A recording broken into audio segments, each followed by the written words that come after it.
Well, good evening, everybody. Thank you for joining us here on Facebook Live. I'm Robert Hadlock, and I'm here with KXAN News Executive Producer Josh Hinkle. And we're talking about the investigative series Denied. You've seen stories here on Facebook, and now we want to talk more about the investigation and answer some of the questions that you've been asking us throughout this week.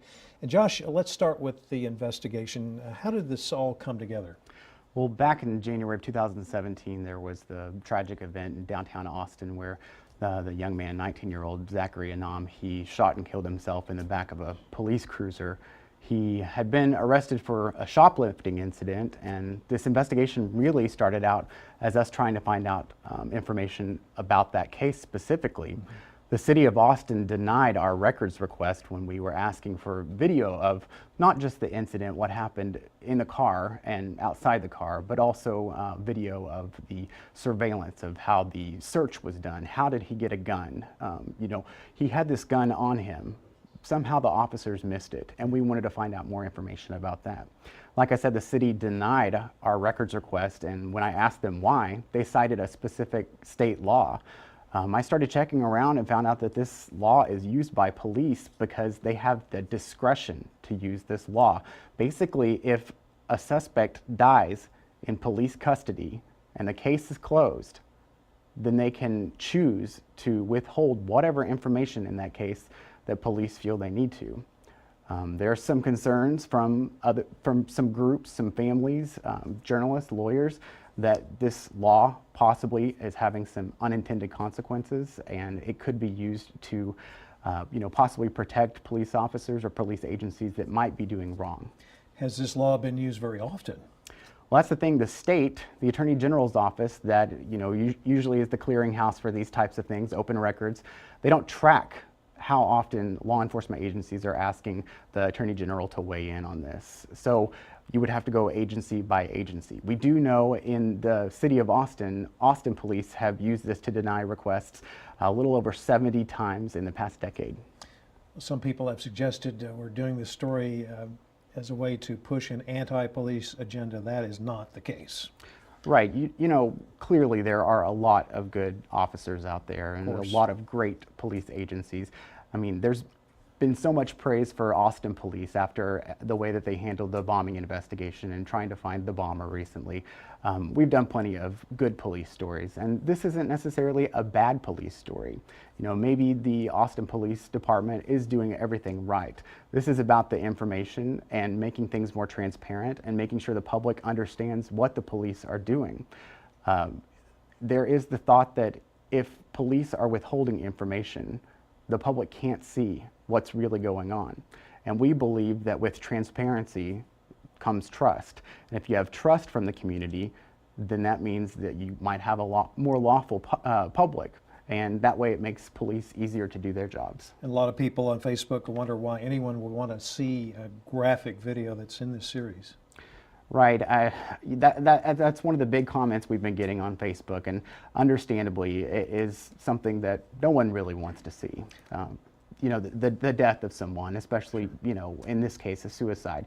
There are a lot of cases like this. And, maybe the Austin Police Department, Police Chief Manley, he says that he wanted to make sure that the family didn't have to see something so graphic. That's understandable and respectful. There are other families out there that have been denied video. They wanted to see what happened because they just had so many questions about how their loved one died. So much to the point where if that information was to come out, that could help with a lawsuit or some type of disciplinary action against police officers. That's not the case with Austin Police, with this case specifically, but others that we highlight in the series, that certainly is. A lot of people wondering, why is this even a law, and is it the case in other states as well? This actually goes back to the mid-1990s. Before about 1996, most open records within a police department were public records. You could get pretty much anything. In 1996, there was a Texas Supreme Court ruling that was involved in the privacy of individuals. Let's say you were a person who got arrested. There might be video of you getting arrested, but then later you were cleared of the crime. You were not found guilty or you were innocent. You wouldn't want that out there because it might tarnish your reputation or the reputation of your loved one. So that's the reason that the law was put into effect in the first place. But then you have to think about a person who dies in police custody. The basis of the law is if someone doesn't go through the court process and they're convicted, then that means that the police can withhold the information. But someone who dies in police custody is never going to go through the court process. They're never going to be convicted. So the unintended consequence that we've heard about is that the police agency can just hold this, withhold this forever, essentially, if they choose to. But that's the thing about the law. It gives police discretion, so they can release information like this if they wanted to. What's the likelihood we could see a change in the law in the next legislative session? This actually was something that came up in the last legislative session last year. There was a big open records fight to try to make a lot of government documents more transparent, like there is, every session. This one specifically, it did have a bill that was, created for it, and it went to the committee.